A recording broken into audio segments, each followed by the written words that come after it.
So far, we have the candidates competing for no tax on, no tax on Social Security, no tax on overtime, no tax on tops, no tax on expatriates, and I'm sure by the end of the campaign, the president will announce another class of income. President Trump, of course, will announce another class of income that will not be subject to tax.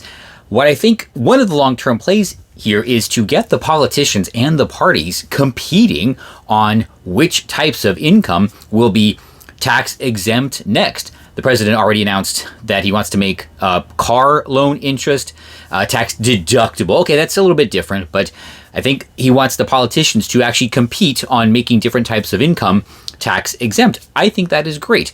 Cutting taxes on people across the board is a great thing. So what are some other things that the politicians can compete on exempting? Okay, well, how about personal rent, or not personal rent, rent on properties that you as a person own, meaning not a corporation, properties that a person owns, no tax on that.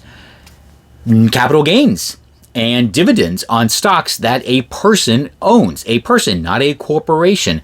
Tax on, or income on royalties that you as a person earn off an invention or an artistic work, right? All of those things should be tax exempt. And eventually, they're going to run out of different classifications, leaving the majority of taxable income to be just wages.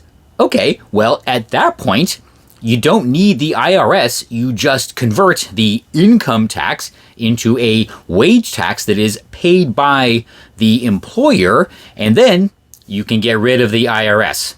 Yes, I'm thinking that a lot of this is a long-term, or hopefully short-term, midterm play to get rid of the IRS.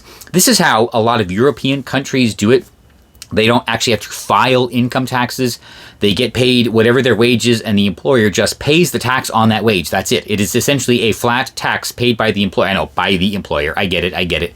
On the wage. But without a filing requirement, it makes things a lot simpler for everybody. And having a lot of personal income classes excluded, like royalties and rents that you as a person have created or owned, actually is going to promote a lot of entrepreneurship.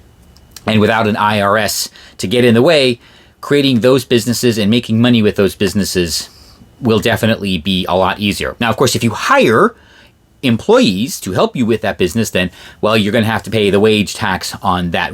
But it would be a much simpler tax system than what we have today. And that would definitely be better for everybody. So that's what I think the long-term play of this kind of tit-for-tat thing is. He wants the parties and the politicians to compete on who can exempt more income, ultimately making the most sensible thing to do, get rid of the IRS.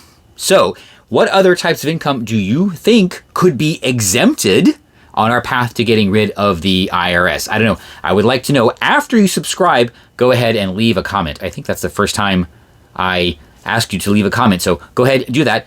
Subscribe, then leave a comment. And I just realized, I realized it before, with this setup, you can't see the t-shirt. So yes, I am wearing my Let's Get Biden to Quit. That hopefully will be happening in, well, a few days. So if you want to keep seeing these shirts, go ahead, subscribe so you can see me in the next one.